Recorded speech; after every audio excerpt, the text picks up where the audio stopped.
اعوذ باللہ من الشیطان الرجیم بسم اللہ الرحمن الرحیم۔ السلام علیکم خواتین و حضرات، اللہ تبارک و تعالیٰ کا شکر ادا کرتے ہیں کہ اللہ تبارک و تعالیٰ نے ہمیں اسلام اور ایمان کی دولت سے نہ صرف نوازا بلکہ ہمیں ایک ایسا دین عطا فرمایا کہ جس دین نے ہمیں زندگی کے اعلیٰ ترین مقاصد سے بھی ہمکنار کیا اور اسی دین نے ہمیں آداب زیست اور آداب بندگی بھی سکھائے۔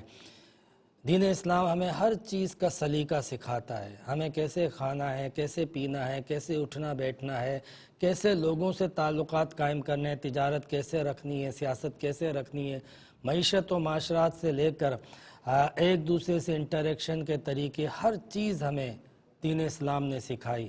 ہم اللہ رب العزت کا شکر ادا کرتے ہیں کہ اللہ تعالیٰ نے ہمیں ایسا عظیم دین عطا فرمایا۔ آج کی ہماری گفتگو کا موضوع ہے گفتگو کے آداب، یعنی کس طرح آپس میں باہم جو ہے وہ کنورسیشن کی جائے، کس طریقے سے گفتگو کی جائے، اس کے آداب اسلام نے ہمیں کیا بتائے، قرآن نے ہمیں کیا بتائے، نبی اکرم صلی اللہ علیہ وآلہ وسلم کا کیا طریقہ تھا۔ اس لیے کہ جب ہم دیکھتے ہیں حضور نبی کریم صلی اللہ علیہ وسلم کی سیرت طیبہ، تو رسول اکرم صلی اللہ علیہ وسلم کی زندگی کے اندر ہمیں جو کہ ایک کامل نمونہ ہے، ہر چیز کے آداب سیکھنے کو ملتے ہیں۔ نبی اکرم صلی اللہ علیہ وسلم گفتگو فرمایا کرتے تھے، آپ کے بارے میں آتا ہے کہ جب کوئی آپ سے ہم کلام ہوتا اور جب آپ سے کوئی گفتگو کرنے آتا تو آپ بالکل ایک اطمینان سے اس کی بات سنتے تھے، یعنی ایک مطمئن ہو کر بات سنتے تھے، کوئی ایسی ہیزیٹیشن نہیں ہوا کرتی تھی۔ پھر دوسری بات یہ ہے کہ آپ ہمیشہ سامنے والا اس کی انٹینشن کیا ہے، اس کا مقصد کیا ہے، اس بات کو انڈرسٹینڈ کرتے تھے۔ پھر تیسری بات یہ ہے کہ جب خود رسول اکرم صلی اللہ علیہ وسلم جب بات فرماتے تھے تو ایک تو بڑے اچھے انداز سے بات کرتے، دوسرا بڑی معروف بات کرتے، تیسرا بڑی سچی اور پکی بات کرتے تھے۔ پھر نبی اکرم صلی اللہ علیہ وسلم کا جو انداز گفتگو تھا اس کے اندر ایک شائستگی نظر آتی تھی، اس کے اندر ایک جو ہے وہ پرفیکشن نظر آتی تھی، ایک ماڈریشن نظر آتی تھی کہ نبی اکرم صلی اللہ علیہ وسلم کوئی گفتگو ایک اعتدال سے ہٹ کے نہیں کرتے تھے، گفتگو کو لپیٹ کر اور گول گھما کے اس طرح کی باتیں نہیں کرتے تھے، کیٹاگوریکل اور ٹروتھ فلی بات کرتے تھے، بیوٹیفلی بات کرتے تھے۔ نبی اکرم صلی اللہ علیہ وسلم کا جو انداز تکلم تھا، آپ کی جو گفتگو کے آداب تھے وہ بڑے ایفیکٹو تھے، یعنی اثر انداز ہوتے تھے، لوگوں کو اس بات میں کچھ سچائی، کچھ حقیقت اور اس کی تاثیر باقاعدہ جو ہے وہ محسوس ہوتی تھی۔ یہ رسول اکرم صلی اللہ علیہ وآلہ وسلم کے بات کرنے کے آداب تھے کہ شائستگی بھی نظر آئے گی، نرمی بھی نظر آئے گی، کلیئرٹی بھی نظر آئے گی، سچائی بھی نظر آئے گی۔ حضور نبی کریم علیہ السلام اچھے انداز سے بات کرتے تھے۔ اور آج آپ دیکھیں کہ جو باقاعدہ پروفیشنل ایتھکس بتائے جاتے ہیں، یعنی جو آرٹ آف اسپیک بتایا جاتا ہے، جس کو باقاعدہ آج کے اس ماڈرن دور میں ایک سبجیکٹ کے طور پہ لیا گیا ہے اور اس کے باقاعدہ اصول بتائے گئے ہیں، وہ سارے کے سارے اصول آپ کو نظر آئیں گے کہ قرآن سے اور سیرت رسول سے ماخوذ ہیں۔ یعنی قرآن نے ہمیں گفتگو کے جو آداب بتائے، حیرت ہوتی ہے۔ قرآن پاک جب ہم اٹھاتے ہیں، قرآن پاک میں جب اس چیز کو ہم دیکھتے ہیں کہ کس طریقے سے لوگوں سے تعلقات، معاملات، انٹریکشن، کس طریقے سے نیگوسیشن کی جائے، تو قرآن ہمیں بتاتا ہے کہ جب تم کسی سے ملاقات کرتے ہو تو ملاقات میں سب سے پہلے جو پہلا طریقہ ہے وہ یہ ہے کہ پہلے سلام پھر کلام۔ یعنی آپ دنیا کے تمام مذاہب میں یہ بات دیکھتے ہوں گے کہ آپس میں میٹنگ کے لیے گڈ وشز ایکسچینج کرتے ہیں، کچھ ایسے الفاظ ادا کرتے ہیں کہ جن الفاظ سے ایک اپنائیت کا اور ایک جو ہے وہ اطمینان کا اظہار کرنا مقصود ہوتا ہے۔ کچھ ابتدا میں اچھے خاصے الفاظ، اچھے اور بہترین الفاظ ادا کیے جاتے ہیں، اور آپ نے سنو بھی ہوں گے، گڈ مارننگ بھی ہے اور نمستے بھی ہے، اور مختلف مذاہب کے اعتبار سے ورڈنگ یوز ہوتی ہے۔ اسلام میں اس کے حوالے سے جو طریقہ بتایا گیا وہ یہ ہے کہ آپ جب میٹنگ آف ایکسچینج کے لیے، گڈ وشز کے لیے جب آپ کوئی ورڈ ایکسچینج کرتے ہیں تو آپ کہیں گے السلام علیکم اور سامنے والا کہے گا وعلیکم السلام۔ یہ جو لفظ سلام ہے یہ ایک تو بڑا پوزیٹیو اور دعائیہ ورڈ ہے، اور دوسرا یہ کہ اس میں سامنے والے کے لیے ایک دعا پائی جاتی ہے، ایک ہمدردی پائی جاتی ہے۔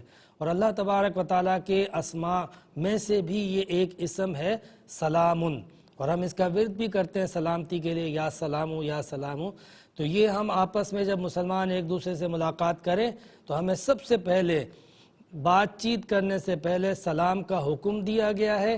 اور قرآن پاک نے اس بات کو اس انداز سے پیش کیا، فرمایا کہ وَإِذَا حُيِّيتُم بِتَحِيَّةٍ، جب کوئی تمہیں سلام کرے فَحَيُّوا بِأَحْسَنَ مِنْهَا، تو تمہارا جواب اس سے احسن ہونا چاہیے. یعنی اگر ایک شخص کسی محبت کا اور اپنائیت کا اظہار کرے تو اس محبت اور اپنائیت کا جواب اس سے بڑھ کر محبت اور اپنائیت سے ہونا چاہیے. یہ ہمیں سب سے پہلا ادب سکھایا جا رہا ہے. ایسا نہ ہو کہ ایک شخص تو بڑے پرجوش انداز کے ساتھ، بڑے مذہبی عقیدت کے ساتھ جو ہے وہ آپ کو سلام کرے اور آپ جو ہے وہ منہ پھیرتے ہوئے وعلیکم کہہ دیں، وعلیکم السلام کہہ دیں، اور پوری طریقے سے پرجوش ہو کر آپ اس کو جواب نہ دیں. یہ نبی اکرم صلی اللہ علیہ وسلم کی سنت کے خلاف ہے. اور قرآن نے ساتھ میں کہا اور ردوہا، کہ اگر تم اس سے بڑھ کے سلام اور محبت نہیں پیش کر سکتے ہو تو کم سے کم اتنا ضرور کرو جتنا سامنے والے نے کیا ہے، اس سے کم نہیں ہونا چاہیے. یعنی یہاں تو پہلا یہ ہے کہ فَحَيُّوا بِأَحْسَنَ مِنْهَا، کہ آپ کا جو انداز ہے وہ اس سے زیادہ بہتر ہونا چاہیے، اور اگر اس سے زیادہ بہتر نہ ہو تو کم سے کم اس کے برابر ضرور ہونا چاہیے. یہ پہلا ادب تھا. پھر قرآن پاک جو ہے وہ گفتگو کے حوالے سے جو سب سے پہلی جو ہمیں قدر بتاتا ہے وہ کہتا ہے کہ وَقُولُوا لِلنَّاسِ حُسْنًا، کہ لوگوں کے ساتھ جو ہے وہ اچھی بات کرو. یہ پہلی بات ہے قرآن کے حوالے سے جو ہمیں گفتگو کے آداب میں سکھائی گئی ہے. اس پر میں کلام کروں گا. پہلے کالر کو شامل کرتے ہیں. السلام علیکم ورحمۃ اللہ. وعلیکم السلام ورحمۃ اللہ وبرکاتہ. جی فرمائیے. جی میرا سوال یہ ہے کہ جس طرح ایک مطلب کہ لڑکے کے جو حقیقت ہے اس کے دو حصے ہوتے ہیں، تو اگر ہم ایک بیل میں دو حصے ڈالیں تو اس طرح لڑکے کا حقیقہ ہو جاتا ہے؟ ٹھیک ہے، حقیقہ نہیں ہوتا، عقیقہ ہوتا ہے. میں انشاءاللہ عرض کرتا ہوں. ٹھیک ہے، انشاءاللہ میں عرض کرتا ہوں. میں عرض کر رہا تھا کہ قرآن نے جو ہمیں سب سے پہلی بات ذکر کی کہ آپ کی بات جو ہے وہ وَقُولُوا لِلنَّاسِ حُسْنًا، سورہ بقرہ میں یہ بات ہمیں بیان فرمائی کہ حسنہ کا مطلب یہ ہوتا ہے کہ لوگوں کے ساتھ جب آپ کلام کرو تو بڑے اچھے انداز سے، بڑے اچھے مزاج کے ساتھ اور خوبصورت انداز کے ساتھ بات کرو. منہ چڑھا کے، بگاڑ کے اور بہت زیادہ جو ہے وہ کسی کے ساتھ جو ہے وہ مس بیہیو کر کے بات چیت نہ کرو. دوسری بات قرآن پاک میں سورہ نساء میں کہی گئی، اللہ رب العزت نے فرمایا وَقُولُوا لَهُمْ قَوْلًا مَعْرُوفًا، کہ جو بات آپ کہو وہ بڑی معروف ہونی چاہیے، ایک مجہول اور ایک ان نون بات نہیں ہونی چاہیے. معروف کا مطلب یہ ہوتا ہے کہ جو عرف میں بات کی جاتی ہے وہ بات کی جائے. یعنی آپ کے جملے، آپ کے الفاظ، اس کا چناؤ بڑا سمپل اور آسان ہونا چاہیے.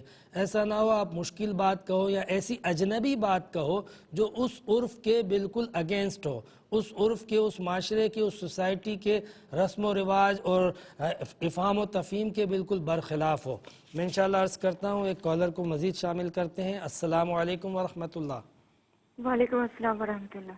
جی فرمائیے. جی اگر غیر مسلم ہمیں اسلام کر رہے ہیں، مطلب پورا السلام علیکم کی طرح، تو کیا ہمیں وعلیکم السلام ہی کہنا ہے؟ ٹھیک ہے، میں عرض کرتا ہوں جی. اور انشاءاللہ. بھی ہیں کوشچن. جی جیسے فرض نمازوں کے آخر کے جو 2 نفل ہیں، کیا ہم ان کو مطلب جلدی میں چھوڑ سکتے ہیں اگر کبھی ہو، یا بیٹھ کے پڑھ سکتے ہیں؟ فرض اور نمازوں اگر کی کس کی 2 نفل؟ جی آخر جیسے ظہر کے، مغرب اور عشاء کے آخر کے 2 نفل ہوتے ہیں. اچھا ٹھیک ہے، میں عرض کرتا ہوں. جی نیکسٹ کوشچن یہ ہے، مطلب اگر نماز قضا ہو جائے، جیسے اثر قضا ہوگی، تو مغرب کے فوراً بعد ہمیں اس کی قضا پوری پڑھنا ہے یا کیسے پڑھنا ہے؟ ٹھیک ہے، میں عرض کرتا ہوں. جی اور جو شکرانے کے مطلب نفل ہوتے ہیں، کیا ہمیں وہ 4 کے سیٹ میں پڑھ سکتے ہیں ہم، اور کیا بیٹھ کے پڑھ سکتے ہیں؟ شکرانے کے نوافل جی 4 کر کے پڑھ سکتے ہیں، مطلب 2 کی بجائے 4 کر کے. اچھا، آپ نے جو ہے وہ اردو میں انگلش کا ورڈ ڈال دیا، مجھے سننے میں توڑ کے آیا. ٹھیک ہے، میں عرض کرتا ہوں 4 رکعت کر کے اس کے حوالے سے بات کرتا ہوں. ایک کالر اور ہمارے ساتھ ہیں انشاءاللہ. السلام علیکم. ہلو السلام علیکم.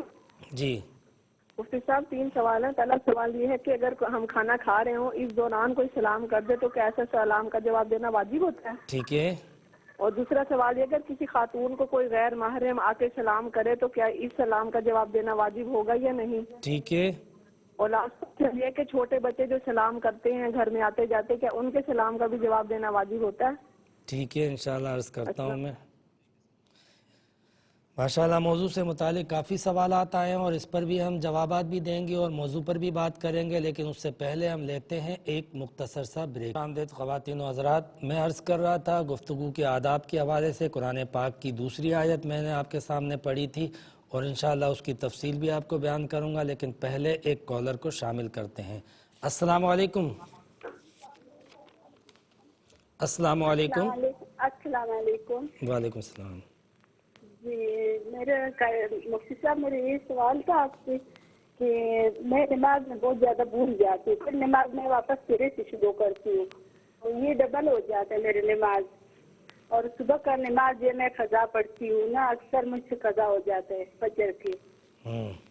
مجھے یہ بتائیں کہ نماز میں بھول جاتی ہیں تو آپ پھر کیا کرتی ہیں؟ دوبارہ اس کو لوٹاتی میں ہیں؟ دوبارہ شروع سے پڑھتی ہوں. پھر جیسے وتر بھول جاتی ہوں نا تو اس میں نے 3 پڑھے کہ 2 پڑھے، پھر میں شروع سے فرض سے شروع کرتی اچھا ہوں. ٹھیک ہے، میں عرض کرتا ہوں. جی ٹھیک ہے، میں انشاءاللہ عرض کرتا ہوں. اور بات چل رہی تھی قولا معروفہ کے حوالے سے کہ قرآن نے جو ہمیں دوسری بات جو گفتگو کے آداب کے حوالے سے بیان فرمائے وہ یہ ہے کہ آپ معروف بات کرو، جو عرف میں رائج ہو، عرف میں سمجھ میں آنے والی ہو، عرف کے مطابق ہو. بلکہ حضرت علی کا مشہور مقولہ بھی ہے کلم الناس علی قدر عقولہم، لوگوں سے ان کی عقلوں کے مطابق کلام کرو. یعنی لوگوں کی جو عقل ہے، فہم ہے، ذہنی اور علمی اور فکری سطح ہے، آپ اس سطح کے مطابق بات کرو. لوگوں کے علم سے بالا ہو کر اپنے علم کا اظہار کرنے کے لیے یا پھر لوگوں کے عرف اور لوگوں کی عادت سے ہٹ کر کوئی غیر عرف کی بات کرنا، یہ بڑی ہی جو ہے وہ نامناسب بات ہوتی ہے. انٹریکشن اور آپس کی جو گفتگو کا جو مقصد ہوتا ہے وہ سارا ڈسٹرب ہو جاتا ہے. اور پھر ایک معاشرے کے اندر انٹریکشن کے ذریعے سوسائٹی کے اندر ایک تہذیب پیدا کرنا، سوسائٹی کو مہذب کرنا، وہ سارے مقاصد بھی فوت ہو جاتے ہیں. وہ بات کی جائے جو بات ہوتی ہے. اسی طریقے سے معروف قول معروفہ سے یہ بھی مراد ہے کہ جب کوئی خوشی کا موقع ہو، غم کا موقع ہو، کسی کے ساتھ کوئی بھی معاملہ ہو تو اس معاملے میں ہمارے یہاں پہ ایک رویہ اختیار کیا جاتا ہے. یعنی اگر خوشی کا موقع ہے تو چہرے پہ مسکراہٹ لانا، غم کا موقع ہے تو باقاعدہ جو ہے وہ کسی مسلمان کے غم میں شریک ہونا، یہ ہے عرف کی بات. لیکن اگر اس کا الٹا کر دیا جائے، ایک شخص کے یہاں پہ بالفرض کوئی مصیبت آ پڑی ہے اور آپ جو ہے وہ خوشیاں منا رہے ہوں، آپ اس کی مصیبت کے موقع پہ آپ اپنی رنگ رلیوں میں لگے ہوئے ہوں، تو یہ بہت ہی عجیب سا اور دکھ پہنچانے والی بات ہو جاتی ہے کہ ایک مسلمان دوسرے مسلمان کے لیے ایک دیوار کی اور جسم کی مانند ہوتا ہے.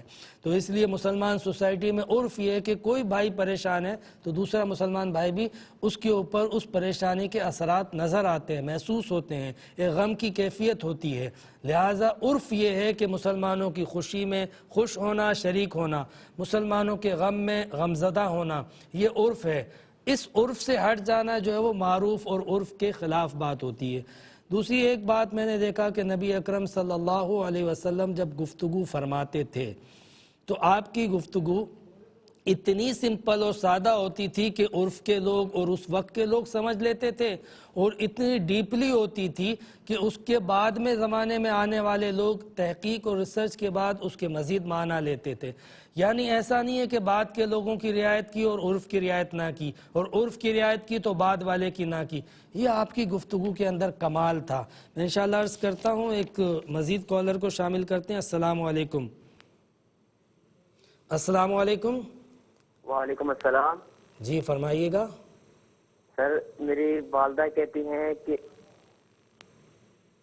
جی کیا فرماتی ہیں آپ کی والدہ؟ داڑھی کو چھوٹا کر دو. تو میری داڑھی تھوڑی سی بڑی ہے، وہ کہتی ہے داڑھی کو چھوٹا کر دے. تو کتنی بڑی ہو جاتی ہے مطلب؟ تو بڑی ایک موٹ سے ہے، وہ کہتے ہیں اس سے بڑی کروائیں. کیا اس کے میں حکم ماننے سے کیا میں گناہ گار ہوں گا؟ مطلب ایک مشت سے بھی چھوٹی کرنے کا حکم دیا جا رہا ہے یا ایک مشت سے بڑی؟ ایک موٹ سے بھی چھوٹی حکم کا حکم دیا ہے. ٹھیک ہے ٹھیک ہے، میں انشاءاللہ عرض کرتا ہوں. ایک مزید کالر ہمارے ساتھ ہیں. السلام علیکم.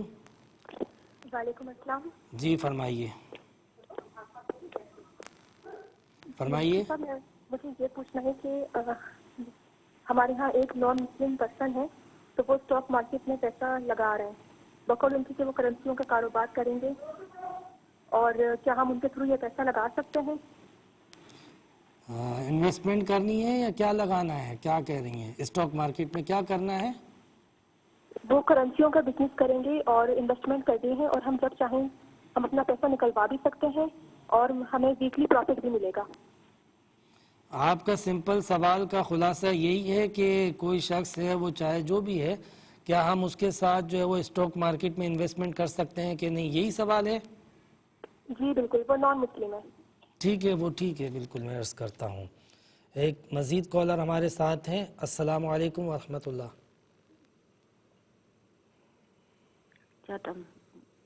جی فرمائیے گا۔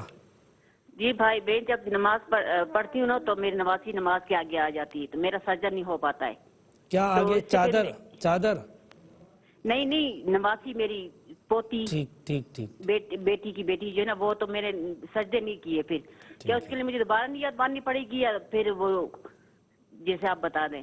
ٹھیک ہے، میں عرض کر دیتا ہوں انشاءاللہ، میں عرض کر دیتا ہوں۔ اور ہم گفتگو کر رہے تھے کہ قولم معروفہ کہ نبی اکرم صلی اللہ علیہ وسلم جب بات کرتے تھے تو آپ کی بات جو ہے، آپ کی گفتگو، یعنی آپ اتنا ڈیپلی اسپیک کرتے تھے اور اتنا آپ کا گفتگو جو ہے وہ سیفلی اور پرفیکٹلی ہوتی تھی کہ جس عرف اور جس معاشرے سے مخاطب ہوتے تھے اس کا وہ اپنے طور پہ مفہوم لیتے تھے اور وہ بات سمجھ جاتے تھے، اور وہی الفاظ آگے چل کے نئے عرف کے لیے، نئے معاشرے کے لیے، دور جدید کے لیے ایک نئے معنی کے ساتھ اجاگر ہوتے تھے۔ یعنی یہ نبی کریم علیہ السلام کی گفتگو کا خاصہ تھا۔ تو اگر ہماری گفتگو میں اتنا کمال نہ بھی ہو، کم سے کم اتنا ہو کہ جو ہمارے سامنے سن رہا ہے، جس سے ہم مخاطب ہے، وہ سمجھ جائے کہ ہم کیا کہنا چاہ رہے ہیں۔ ایسی بات نہ کریں جو بالکل غیر معروف ہو، مجہول ہو، ان نون ہو، اسٹرینج ہو، اجنبی ہو، ایسی باتیں نہیں کرنی چاہیے۔ جو عرف میں ہے، جو بات معقول ہے، وہ بات کرنی چاہیے۔ قرآن پاک میں گفتگو کے حوالے سے، آداب گفتگو کے حوالے سے جو تیسری بات کہی وہ سورہ احزاب کے اندر ہے، اور وہ یہ ہے کہ فرمایا وَقُولُوا قَوْلًا سَدِيدًا، کہ تم جو ہے وہ قول سدید ہمیشہ بیان کیا کرو۔ سدید کہتے ہیں سیدھے کو بھی اور سچے کو بھی، یعنی گویا کہ جب بات کریں تو سچی بات کریں۔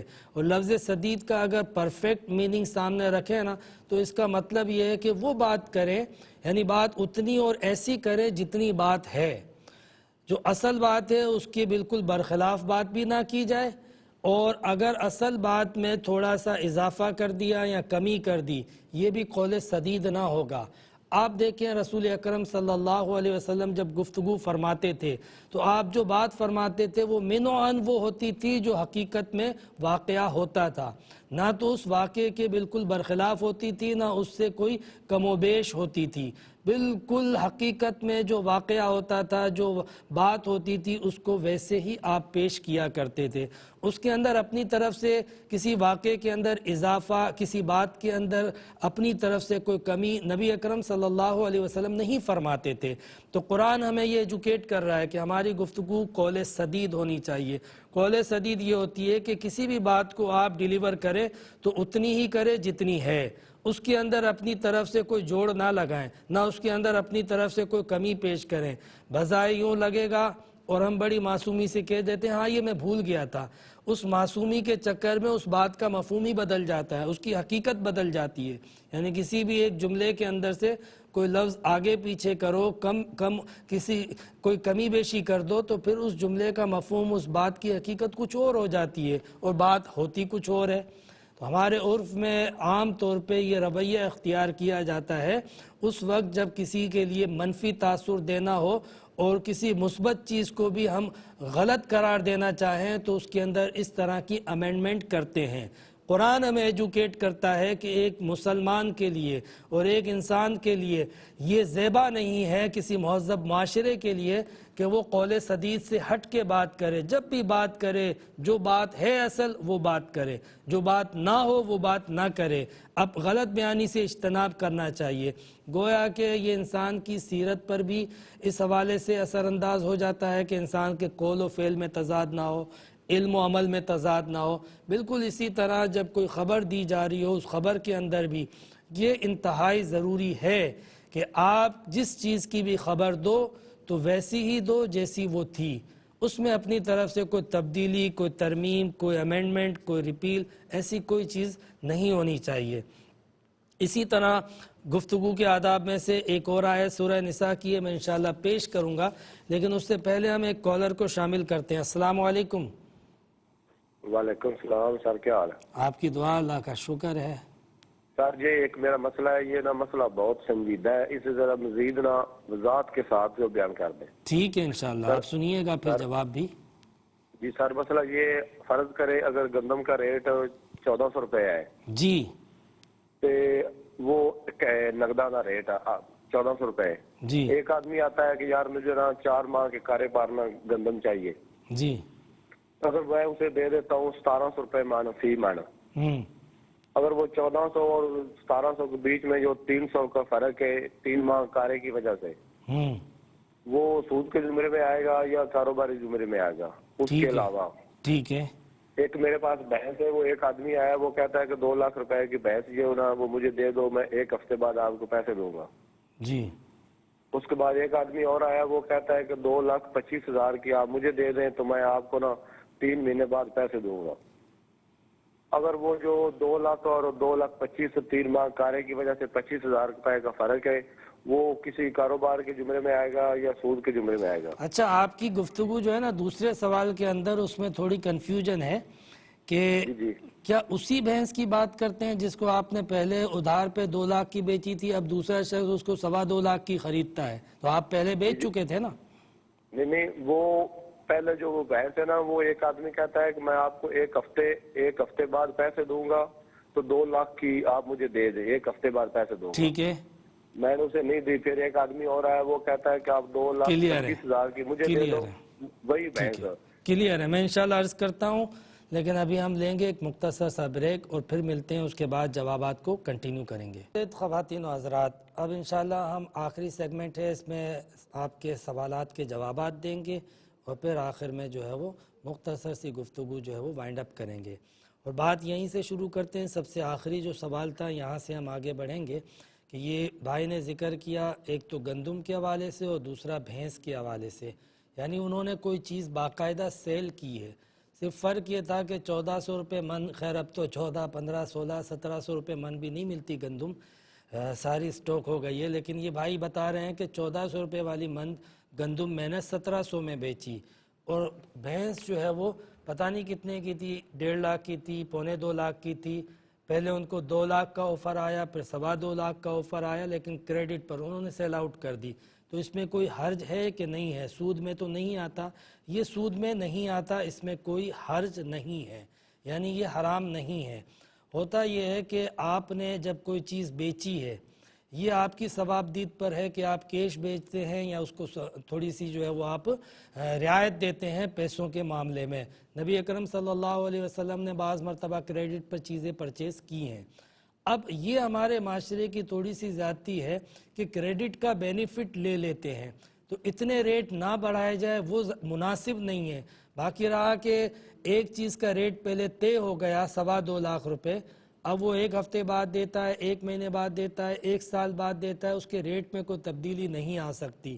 اگر تبدیلی آئی تو پھر وہ سود میں جائے گا، لیکن کوئی چیز بیچتے ہوئے آپ نے ایک ریٹ ڈیسائیڈ کر دیا، اس کے بعد اس میں کوئی کمی بیشی نہیں آئی تو پھر درست ہے، اگرچہ کہ ادھار میں بیچی ہو۔ اسی طرح معاملہ گندم کا بھی ہے۔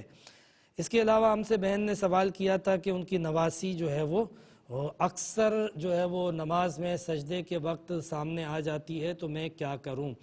دیکھیں، یہ عموماً ہوتا ہے، نبی اکرم صلی اللہ علیہ وسلم نماز پڑھتے تھے تو شہزادے جو ہے وہ آپ کے سجدے میں اوپر آ کے سوار ہو جایا کرتے تھے، اور حضور علیہ السلام جو ہے وہ شہزادوں کے لیے اپنے سجدوں کو طویل فرما دیا کرتے تھے۔ گھروں میں ہم نے بھی دیکھا ہے، یہ روٹین کے بچے عموماً آ جاتے ہیں اور نماز پڑھتا ہوا دیکھتے ہیں تو بچے جو ہے وہ بڑے اٹریکٹیو ہو جاتے ہیں کہ یہ کیا عمل ہو رہا ہے، اور کوئی بول بھی نہیں رہا ہے، مصروف ہیں۔ بچوں کو نماز میں دیکھ کر بڑا ایک اچھا ایکسائٹمنٹ بھی فیل ہوتا ہے، اور غالباً کچھ اس سے روحانی فیض بھی ملتا ہی ہے، یہ ہم نے دیکھا ہے۔ تو اس میں کوئی حرج نہیں ہے کہ اگر بالفرض سجدے میں بچہ آ جائے تو بڑی احتیاط کے ساتھ آپ نے ہاتھ سے بچے کو تھوڑا سا سیفلی ہٹا دیا اور آپ اس کے بعد سجدے میں چلی گئی، تو اس میں کوئی حرج نہیں ہے۔ اور سجدے میں آپ تسبیح پڑھتی رہیں. اگر دقت ہو رہی ہے سجدے سے اٹھنے میں, بچہ قریب میں ہے, اوپر بیٹھ گیا ہے, تو تھوڑا سا طویل بھی کر سکتی ہیں, تو اس میں کوئی حرج نہیں, اور نہ ہی نماز ٹوٹے گی آپ کے اس عمل سے. اگر بار بار آپ یہ عمل کریں گی 3 مرتبہ ایک ہی رکن کے اندر, یعنی سجدے میں جانے سے پہلے 3 بار بچے کو ہٹایا, یہ عمل کثیر ہو جائے گا. لیکن ایک بار ہٹایا, دوسری بار ہٹایا, تیسری بار ضرورت نہ پڑی, یا صرف ایک ہی بار ہٹایا بچے کو اور آپ سجدے میں چلے گئے, پھر ضرورت نہیں پڑی اس سجدے کے دوران, پھر اگر رکعت میں ضرورت پڑ جائے تو کوئی حرج نہیں, نماز ہو جائے گی. اسی طریقے سے بہن نے یہ بھی سوال ذکر کیا کہ غیر مسلم کوئی پڑوسی ہے یا کوئی جاننے والا ہے, جو بھی ہے وہ اسٹاک مارکیٹ میں کام کرتا ہے, تو اسٹاک مارکیٹ میں اس کے ساتھ ہم انویسٹمنٹ کر سکتے ہیں کہ نہیں. یہ 2 سوال ہیں بیسیکلی. ایک سوال غالباً یہ ہے کہ وہ غیر مسلم ہے جس کو آپ نے لاسٹ میں فوکس کیا. دوسری یہ بات کہ اسٹاک مارکیٹ کے اندر کام کرنا. دیکھیں اسٹاک مارکیٹ کے اندر جو ہے وہ کچھ کنڈیشنز ہیں, میں نے پہلے کئی پروگرامز اس حوالے سے کیے ہیں اور آئندہ بھی کروں گا, تو اس میں آپ کو اس کا تفصیلی جواب دے دوں گا. لہٰذا اس کنڈیشن کے مطابق تو کام درست ہوتا ہے شیئرز کا, ویسے کنڈیشن سے ہٹ کے بہت ساری اس کی صورتیں ایسی ہوتی ہیں جو درست نہیں ہوتی ہیں. لہٰذا اسٹاک مارکیٹ میں کام کی ایک اپنی شرعی حیثیت ہے, وہ چاہے مسلم ہو یا غیر مسلم ہو, اس سے کوئی فرق نہیں پڑتا. دوسرا یہ کہ غیر مسلم کے ساتھ تجارت کرنا, لین دین کرنا یا پارٹنرشپ کرنا یا خرید و فروخت کرنا, یہ اصلاً منع نہیں ہے. اس سے اگر کوئی اس کے دین کو فائدہ اور آپ کے دین کو نقصان پہنچتا ہو, اس طرح کا کوئی عنصر شامل ہو جائے اور اس طرح کے کوئی مقاصد شامل ہو جائیں اس ٹریڈ کے اندر, یا اس طرح کی ٹریڈ کوئی بھی کرے, تو پھر اس وقت غیر مسلم سے تجارت کرنے میں حرج آتا ہے, نارملی منع نہیں ہے.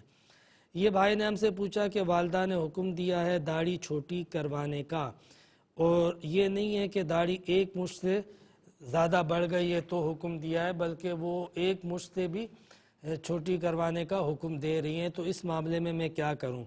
دیکھیں ایک تو جنرل اصول ہے, وہ تو آپ یاد رکھ لیں کہ والدہ ہوں, پیر ہوں, استاد ہوں, اللہ رسول کا جو حکم ہوتا ہے نا, دین کے جو معاملات ہوتے ہیں, نبی کریم صلی اللہ علیہ وسلم نے فرمایا کہ اللہ تعالیٰ کی اور دین کی معصیت کے اندر, حدیث میں تو فقط ہے کہ اللہ تعالیٰ کی معصیت کے اندر مخلوق کی اطاعت نہیں کی جائے گی. مخلوق کی اطاعت اس وقت تک کی جائے گی جب تک کہ خالق کی معصیت نہ لازم آئے, نافرمانی نہ لازم آئے. جہاں لازم آئے گی اللہ کی نافرمانی, وہاں مخلوق میں سے کوئی بھی اس کی اطاعت نہیں کی جائے گی. یعنی آپ کو ایک تو اس اصول کو سامنے رکھنا ہے, یہ ہر جگہ اپلائی ہوگا.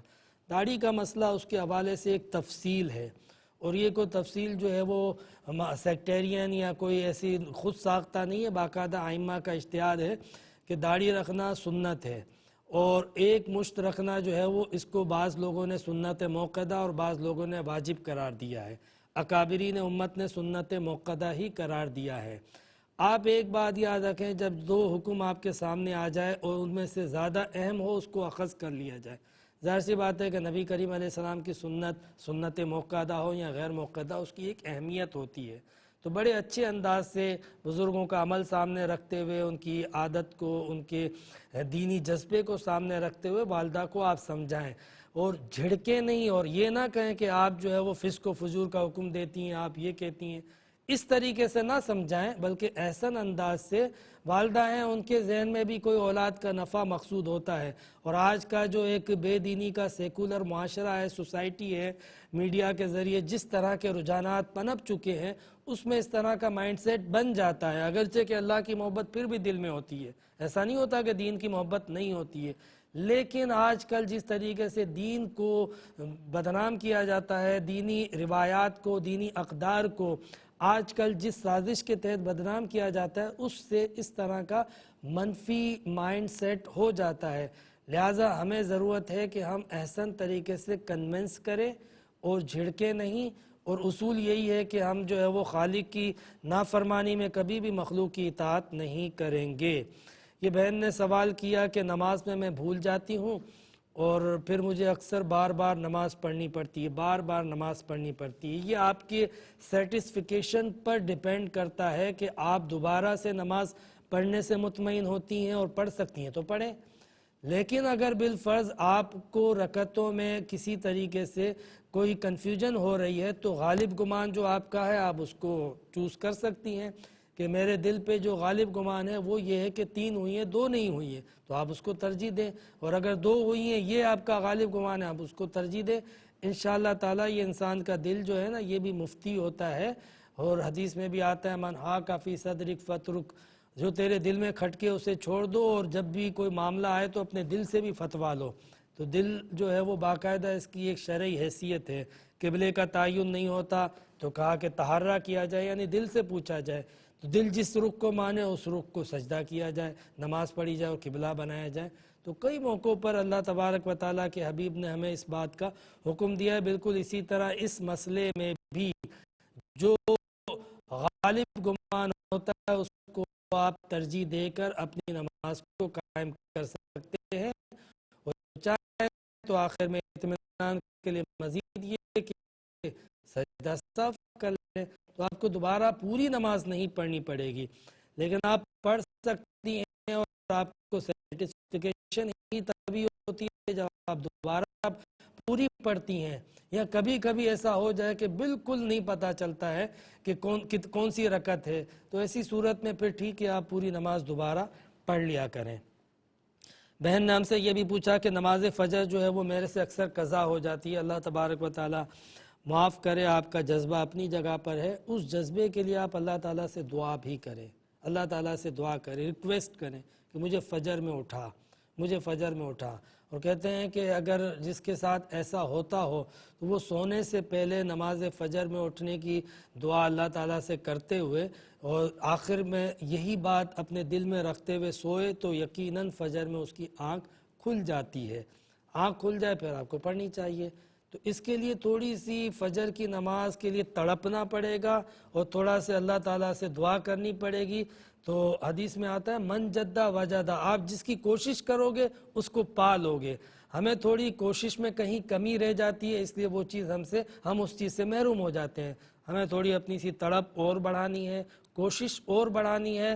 میں امید کرتا ہوں بلکہ یقین رکھتا ہوں کہ آپ کو نماز فجر انشاءاللہ مل جائے گی، لیکن بہرحال اگر آپ نہ اٹھ پائے، کسی نے اٹھایا بھی نہیں، تو اللہ تعالیٰ سے امید ہے کہ یہ ایک ایسی کیفیت تھی کہ جس پہ آپ کو اللہ تبارک و تعالیٰ انشاءاللہ معاف کرے گا۔ قصداً آپ تاخیر سے بھی نہ سوئے ہوں تو ایسی صورت میں اللہ تعالیٰ معاف کرے گا، لیکن آپ نے جو ہے وہ اس نماز فجر کو پھر قضا بھی کرنا ہے۔ اور جب بھی آپ کی نمازیں جو ہے وہ دن میں قضا ہو جائے تو ان قضا نمازوں کو آپ نے فوراً ہی ادا کرنا ہوتا ہے۔ مغرب کے بعد ضروری نہیں ہے، مغرب سے پہلے بھی، اور مغرب کے بعد بھی پڑھ سکتے ہیں، اور عشاء کے بعد بھی پڑھ سکتے ہیں، اور ظہر کے بعد بھی پڑھ سکتے ہیں۔ تو کوشش کریں جس دن کی نماز ہے اس وقت سے تو گئی، اب اس دن سے نہ جائے، اس دن تو کم از کم پڑھ لیں۔ عقیقے میں اگر 2 حصے ہوں تو ایک حصہ ایک جانور یا بیل میں سے ہو اور دوسرا دوسرے میں سے ہو تو اس میں کوئی حرج نہیں ہوتا ہے۔ آدھا حصہ آپ 2 جانوروں میں تقسیم نہیں کر سکتے ہیں، لیکن ایک حصہ اگر آپ نے ایک جانور سے لیا اور دوسرا حصہ دوسرے جانور سے لیا تو انشاءاللہ اس میں کوئی حرج نہیں ہے۔ چند سوالات کے جوابات رہ گئے، لیکن نیکسٹ ویک انشاءاللہ میں آپ کے وہ جوابات ضرور دوں گا۔ آپ کے سوال میرے پاس محفوظ ہیں۔ اسی کے ساتھ میں آپ سے اجازت چاہتا ہوں اگلے ہفتے تک کے لیے۔ اللہ حافظ۔ ناظرین، اگر آپ ایسی ہی مزید ویڈیوز دیکھنا چاہتے ہیں تو ہمارا ARYQTV کا چینل سبسکرائب کیجئے اور بیل آئیکن کا بٹن دبانا نہ بھولیے تاکہ آپ سے کوئی پسندیدہ پروگرام مس نہ ہو جائے۔